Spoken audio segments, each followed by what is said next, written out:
So who is this guy? Marquis exhaled the menthol breeze as he said it, throwing a glance at Dee before turning back to look at the floor. A small pile of ash had begun to form just in front of his kick-weathered boots. Calls himself TheVolgun.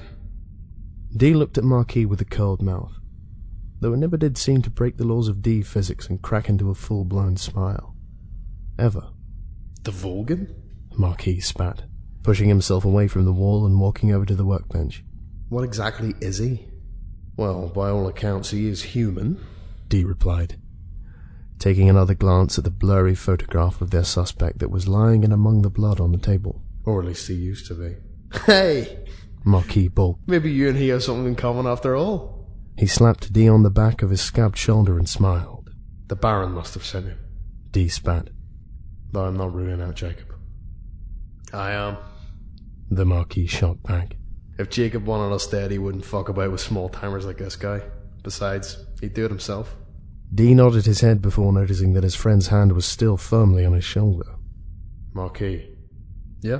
If you touch me again without asking me first, I'm going to relieve you of the stress of having to chew your food. Dee threw him a sideways look as his friend moved his hand from Dee's skin. Sorry, mate. The Marquis was still smiling. He dropped what remained of his cigarette onto the ground before reaching into his coat pocket, pulling out another and lighting it up. How come you never use a match? Dee asked.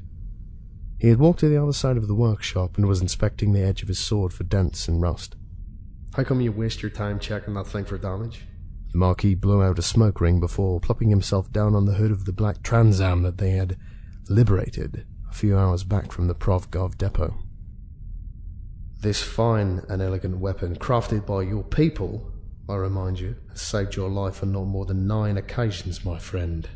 Dee ran a cloth up the length of the blade, removing the drying patches of blood that had splattered across the silver like raindrops.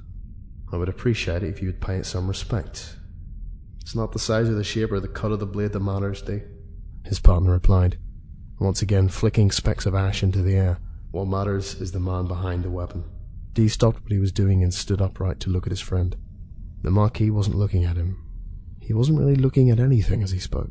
An army may shatter into 100 pieces, but the heart of a warrior can only be broken by his own blade. My mentor, Angra, told me that a long time ago. Dee, the larger of the two, took a moment and took a breath. For from within, out of the heart of men, evil thoughts proceed. The Marquis broke his trance and snapped his eyes onto those of his friend. Mark, chapter 7, verse 21. He whispered. For a second the two of them hung in silence, allowing the moment to wash over them as they contemplated their next move. The Marquis thought back to the fight that they had barely walked away from just hours ago. TheVolgun had nearly killed them both. We aren't going to make it, the Marquis said. Are we?